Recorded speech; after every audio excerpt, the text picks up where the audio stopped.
Vous écoutez Réseau Santé, votre podcast des médecines complémentaires. Voici votre animatrice, Marie-Lise Pelletier. Bonjour, chers auditeurs. Bienvenue à Réseau Santé. Aujourd'hui, une habituée, j'ai Natalia Manga, qui est conférencière au prochain colloque Aroma qui s'en vient à grands pas. C'est samedi. Mon Dieu Seigneur, je suis tout énervée. Un événement que j'adore en couleur, en odeur, en émotion, en texture. C'est fou, cette journée-là. Cette journée-là, incroyable comment on est en contact, en plein de choses. Là. Natalia, bonjour. Bonjour Marie-Lise. Hey, je voulais savoir, Natalia, je sais bien que ce n'est pas la première fois que tu viens au podcast, mais quand même, te présenter un petit peu pour les auditeurs qui ne te connaissent pas. T'es qui? Qu'est-ce que tu fais dans la vie? Alors moi, mon métier, c'est naturopathe depuis 25 ans. Donc j'ai commencé, puis je pense que je n'arrêterai jamais. Hein, tu sais, commencer quand on est passionné. Mhm. Puis aussi, les chemins de la naturopathie, c'est des chemins, on va dire, sans fin. C'est des chemins qui nous permettent de nous syntoniser avec la nature, avec la physiologie de notre corps pour fonctionner de manière le plus naturelle possible. Et aujourd'hui, en 2025, ben, Dieu seul sait si on a besoin de la naturopathie pour s'aider parce que il y a beaucoup de toxicité dans notre environnement, il y a beaucoup de choses artificielles dans notre environnement. Donc la naturopathie, il faut qu'elle grandisse. Il faut qu'on se donne les moyens de s'accompagner, de se supporter dans tous ces changements en fait qu'on vit en 2025. Donc moi, je suis toujours au poste. Ah, mais vraiment, moi, je sais que tu es une passionnée. Puis tantôt, je jasais avec mon mari, puis on disait Hey, Natalia, où tu penses là? Puis il dit Dans son jardin. Puis quand on s'est parlé tantôt avant le podcast, c'est ça qu'on disait on est-tu dans notre jardin, dans nos plantes? Tu es une fille de terre, hein? Tu sais, quelqu'un qui aime les plantes. Puis on le ressent même dans moi, je veux dire, ton personnage que tu es. Je veux savoir, moi, je t'avais donné un mandat. Oui. L'année passée, on s'est parlé du prochain colloque. Qu'est-ce que tu aimerais, Marie-Lise? Puis je t'ai dit, amène-moi quelque chose tu sais, différent dans le sens que quand on parle d'aromathérapie, je trouve que des fois, puis c'est correct, là, on vient au colloque, puis le monde, on se concentre aux molécules, on se concentre aux huiles essentielles. J'ai dit, il y a bien plus que ça. Parce que oui, je peux te parler d'une huile essentielle que j'aime, je peux te parler des applications thérapeutiques, je peux te parler de plein de choses, mais en quelque part, pour s'en servir, il y a tellement toutes sortes de médiums différents. Fait que là, je veux que tu expliques aux gens ta conférence, qu'est-ce qu'on va venir apprendre dans ta conférence? Alors, on va, dans ma conférence, parler des transporteurs. Donc, comment on fait pour transporter une huile essentielle d'un point A à un point B? Et puis, comment on fait aussi? Pourquoi on choisit tel transporteur plutôt qu'un autre? Pourquoi on va prendre une huile végétale ou du miel ou du sirop d'érable? Ou on va utiliser une gélule ou un suppositoire? Et même dans les huiles végétales, je te dirais pourquoi on va utiliser une huile plutôt qu'une autre. Parce que, ben, en fonction de la destination de ton huile essentielle et de ce que tu as envie qu'elle fasse, le transporteur, il doit être adapté.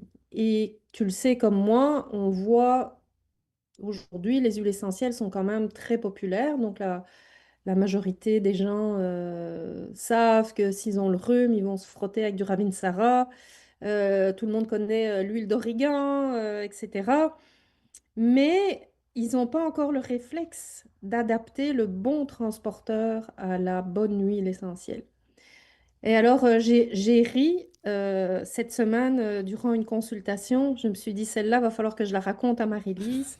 C'est tellement thématique. C'est une dame qui est venue me voir en naturopathie et donc besoin de regagner de l'énergie. Tu sais, on est aussi maintenant dans une saison un peu tampon où c'est pas encore les grands froids, c'est plus l'été, c'est comme une période où il fait plus sombre, donc les gens manquent d'énergie. Donc elle avait le réflexe, épinette noire, pain sylvestre, et donc elle s'était fait un petit mélange et elle avait ajouté dedans du citron et de la cannelle. Mais la cannelle écorce, tu vois, parce OK. qu'elle avait lu sur Internet que ça, c'était des stimulants, ça redonnait de l'énergie, puis que ça allait lui faire du bien, et qu'il fallait frotter l'épinette sur les surrénales. Donc, Ouf. elle Pas a pris son mélange qu'elle a fait avec la cannelle écorce, évidemment, et dermocaustique incroyable. thermocaustique incroyable. Elle s'est frottée, et en fait, elle se frottait tous les jours avec ça. Puis en plus, c'est une blonde aux yeux bleus. Donc Oh les my blondes aux God. yeux bleus, ils ont la peau quand même plus sensible. Mm. Donc eux, il faut qu'ils redoublent de vigilance. Pas comme si t'es une méditerranéenne comme moi, puis t'as la peau mate, bon, les huiles pures à la limite, mais c'est quand même pas conseillé. Donc là, ben, j'ai dû en fait faire une petite capsule d'éducation transporteur d'huile essentielle. Et là, ben, ça faisait du sens pour elle que ben, ça chauffait un petit peu quand même, Ben là, ben, mais c'est sûr.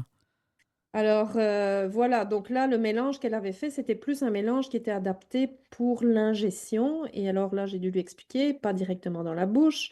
Et ça, je vais l'expliquer pourquoi, un peu en détail au congrès, pourquoi pas dans la bouche directement. Parce que les gens, souvent dans les boutiques, ils vont dire, ah, mais vous pouvez pas le mettre directement dans la bouche, diluez-le dans quelque chose. Hum. Mais si on n'explique pas aux gens, on donne pas quelques mots-clés, tu vois, de pourquoi pas dans la bouche, ça va passer tout droit. Ils vont se dire, oh, pff, j'aime pas l'huile d'olive, j'ai plus de sirop d'érable, on va le mettre direct dans ma bouche, pouf, comme ça, au flacon. Hi. Mais si on donne pas quelques mots-clés pour dire qu'est-ce que ça fait exactement dans la bouche, concrètement, quand on fait ça, les gens, ils vont passer tout droit. En fait, les gens prennent des raccourcis, hein. Hum. T'as le brûlant à l'estomac, t'as mal au ventre. Tu sais, quand tu es dans le feu de l'action, que tu as besoin de ton huile maintenant, tout de suite, tu réfléchis pas. Souvent, tu vas la prendre pure, direct. Tu as, plein de contractions musculaires.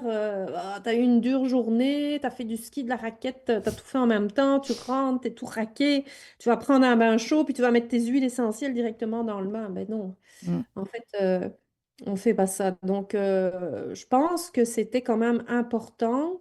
Alors, je sais pas hein, si c'est moi, étant donné que je préparais la conférence et je savais que j'allais la donner, qui ai mis plus mon attention là-dessus. Mais depuis qu'on s'est dit ça, j'ai entendu tellement de choses, Ah ouais, c'est fou. Je te comme jure. des, Je te jure. oui, oui, des erreurs que les gens font. C'est pas une joke. Moi j'en reviens pas. Puis même mettons, on jase, là. Il y a des groupes hein, sur Facebook, puis tu Oui, vois le oui. monde qui donne des recettes. Puis je me dis des fois, mon Dieu Seigneur, est-ce que vous avez réfléchi?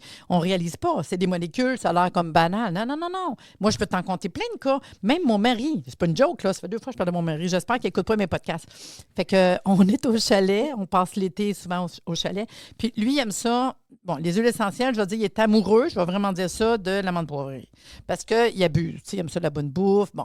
Fait que lui, de sa menthe poivrée et sa table de chevet. Écoute, c'est OK. Fait que lui ici, il ne gère pas bien. C'est la seule qui a bien adopté. Il ne gère pas bien, il fait le pas. Moi, il arrive de prendre une goutte puis de mettre direct sur sa bédaine. Tu sais? Fait que c'est correct, c'est une menthe poivrée, une petite goutte, tu sais, où il respire, tu sais. Puis il y a un soir que moi, je suis pas là, il va tout le temps se coucher avant moi, il prend sa douche. On a un rituel de couple. Fait qu'à un moment donné, le lendemain matin, je le regarde, je dis, mon Dieu, qu'est-ce que tu as fait? Je te jure, il était rouge sa poitrine. Je dis, qu'est-ce que tu as fait? Ben, il dit, ouais, hier soir. Ben, qu'est-ce que tu as fait hier soir? Parce qu'on a chacun nos huiles essentielles sur notre table de chevet. On s'entend que j'ai pas les mêmes que lui. Moi, j'ai plus des huiles essentielles de Calmos. M'endormir quand la tête à part puis tout, tu sais. Fait que lui, il a pogné mon huile essentielle pour lui. J'ai pris le tien à la place, mais pur de même. Mais là, j'ai dit, tu peux pas faire ça avec tout. Écoute, il était irrité. Là, j'ai dit, il va falloir que tu mettes de l'huile, parce qu'il y a des trucs, tu sais, mettre de l'huile au moins, tu sais. Fait que ben non, ça va passer. À la fin de la journée, il me dit, t'as-tu de l'huile? Ben oui. Puis là, j'ai dit, vérifie une huile essentielle. Tu peux pas mettre une huile essentielle de même peu. Depuis ce temps-là, c'est cute. Là, il n'ose plus parce que ça a duré une couple de jours. Puis j'imagine que lui, il a mis je ne sais pas combien de gouttes. Il s'est frotté, je ne sais pas comment, comme un gars fort, je ne sais pas. Mais je te jure, à cette heure, il met une goutte dans sa paume de main puis s'endort avec la main en face de même, tu sais. Il n'ose pas trop le mettre peu. J'ai juste dit, écoute, sache que, tu sais, mais c'est fou comment que le monde le savent pas. Un autre truc, des points que le monde ne réalise pas, parce que tu parlais par oral, quand je donne un cours d'aroma à mes étudiants, je leur dis quasiment tout le temps, mélanger avec de l'huile. Il ne faut même pas avoir le doute. Tu as juste rajouté un petit peu d'huile. Tu sais, déjà, c'est pas pire. Tu sais. Juste de l'huile. Puis pourquoi tes huiles essentielles, tes molécules vont être absorbées, là, c'est tout. Là. C'est juste que même ça va aider ton huile ou ton médium. Tu me parlais tantôt du miel ou tout ça. Tu sais. Puis, je dis aux étudiants, parce qu'on ne réalise pas, parce que souvent, ils veulent prendre par la bouche. Pour le digestif par la bouche. Hey, les huiles essentielles dans la bouche, là, c'est fort. C'est vraiment fort. Puis, on a comment on dit ça? Une flore au niveau de la bouche, que si tu mets toujours des huiles essentielles qui est antibactérien, antifongique, à un moment donné, ça peut jouer au niveau de la flore aussi, que le monde ne réalise pas, là. Puis, je leur dis, dernière chose, faites le test. Puis, vous le ferez, les auditeurs, si vous nous écoutez, c'est niaiseux. Une goutte d'huile essentielle de menthe poivrée pure, OK? Une goutte d'huile essentielle de menthe poivrée pure au niveau estomac, plexus solaire. Juste une goutte. En quelques secondes, tu fais « Ah! » L'huile essentielle est dans ta bouche. Tu le sens, l'amande poivrée dans ta bouche. On n'a pas besoin de le prendre absolument de la manière digestive. Dépendamment, tu as vu un thérapeute qui veut tuer une grosse bébite, on verra, mais pour la plupart du monde, quand tu le mets, mettons, au niveau de l'endroit que tu vas aller, comme, mettons, estomac, plat de digestion, mets ta amande poivrée, ton gingembre à ce niveau-là, puis je te le dis, ça va faire effet. On n'a pas absolument besoin de le prendre par la bouche. On peut le faire dans des cas que tu as besoin. Tu as un abcès, tu as un problème, c'est correct, mais tout le temps par la bouche, non. C'est tout, Alors, ça c'est fait du bien d'en intéressant. parler. C'est intéressant ce que tu dis parce que justement, la Fédération canadienne d'aromathérapie ne recommande de ne pas prendre les huiles essentielles par la bouche. C'est un crime contre l'humanité si tu fais ça. Donc, ils favorisent toutes les autres voies et la dernière, ça va être évidemment la voie interne. Ben oui. Mais ceci étant dit, on peut quand même le faire, hein. Nous, on a quand même Oui, l'influence. oui, oui, oui. On a l'influence de l'aromathérapie française, belge, donc tout ce courant européen prend en fait et recommande les huiles par la bouche dans certains cas, mais avec un transporteur toujours. C'est ça, c'est ça. Donc là, on va démystifier, en fait, on va défaire des mythes à la conférence, comme le mythe de l'huile d'amande douce qu'on utilise à toutes les sauces. Celui-là, on va le défaire parce que l'huile d'amande douce, c'est une huile qui ne pénètre pas. Ah C'est non. une huile qui reste à la surface de la peau et qui ne transporte pas les huiles essentielles. Mhm. Donc, on va s'amuser. Par contre, si j'ai un conseil à donner aux auditeurs, ça serait de venir avec un cahier et un stylo pour prendre des notes. Oui. Il va y avoir quand même pas mal de petites informations techniques à retenir. Moi, tu sais comment je suis pendant une heure. Blablabla, je parle, je parle, Mhm. je parle beaucoup. Donc, toutes ces informations-là, ça serait bien qu'ils les retiennent et donc de venir avec un cahier et de Sur les quoi. tables, il va y avoir des crayons, il va y avoir des documents pour prendre des notes, parce que je le sais qu'on va en prendre toute la journée. Puis moi, le but du colloque Aroma, c'est ça, depuis le début. Je trouve que des fois, pas dire aberrant, mais oui, je vois des affaires, j'entends des affaires, des fois avec les huiles essentielles, que je suis comme, mais voyons donc, il faut que les gens soient minimum au courant, tu sais. Puis je sais bien, des fois, ils ont pris des cours, ils ont lu, mais tu sais, il y a vraiment des warnings, si j'ose dire en anglais. Puis je pense que c'est ça que vraiment ça va nous apporter. Puis je riais, c'était plus fort que moi que tu dis amande douce. Parce que je trouve que c'est triste de ne pas se servir. Je vais en nommer une coupe que je suis sûre que le monde, tu sais, l'arnica, l'huile de millepertuis, puis comme tu dis, les textures. Il y a des textures, l'azulène, il y a tellement des belles huiles végétales qu'on peut servir pour plein d'autres choses. Puis tout le monde arrive avec amande douce, amande douce, amande douce, l'huile de coco, l'huile de... Puis c'est tellement le fun de changer d'huile quand on sait ce qui nous apporte, en fait, les oméga, les vitamines. Ça nourrit l'huile, ce qu'on n'aura pas avec une huile essentielle, là, tu sais. Exactement. Ah oui, alors je suis vraiment contente que tu sois venue nous parler de ça. Je te le dis, moi, c'est exactement le but que je t'avais donné, le mandat, en fait, là. Fait que moi, j'invite le monde, puis je vous dis, il reste pas beaucoup de place. Mon Dieu Seigneur, je t'avais d'enlever la moyen d'acheter des billets en ligne parce que c'est vraiment, on est complet, là. Mais j'en parle pareil. 9 novembre, de 9h à 17h30 au Holiday Inn, à Laval, 110 plus taxes par personne, 8 conférences, des exposants, un dîner, des tirages, une attestation de formation. Puis vous savez, cette année, à cause de l'année passée, à Star, quand que je vais faire mon colloque Aroma, il y a 5 par billet vendu qui va aller au fonds de recherche en aroma. Puis je pense que c'est une bonne chose. À chaque année, je vais le faire maintenant. J'y tiens pour qu'il y ait quand même une raison d'être aussi du colloque. Puis, bien, on vous entend en grand nombre. Puis j'ai vraiment hâte d'écouter ta conférence, Natalia. Et oui, ça va. Moi, je pense que ça va pas vraiment être une conférence. C'est comme un mini-cours, en fait. Oui, oui. Bien, j'ai bien hâte. Puis, bien, au plaisir de se voir dimanche, en fait. Puis, j'étais contente de refaire ce podcast avec toi encore une fois. Avec toi, Marie-Lise. À bientôt. À dimanche. En tout cas, je vous le dis, là, on vous attend dimanche, colloque Aroma. Merci de nous avoir écoutés. Soyez des nôtres tous les mardis à compter de 9h30 pour des entrevues avec un invité différent qui saura vous plaire. Si vous aimez le podcast, abonnez-vous pour être informé et partagez en grand nombre.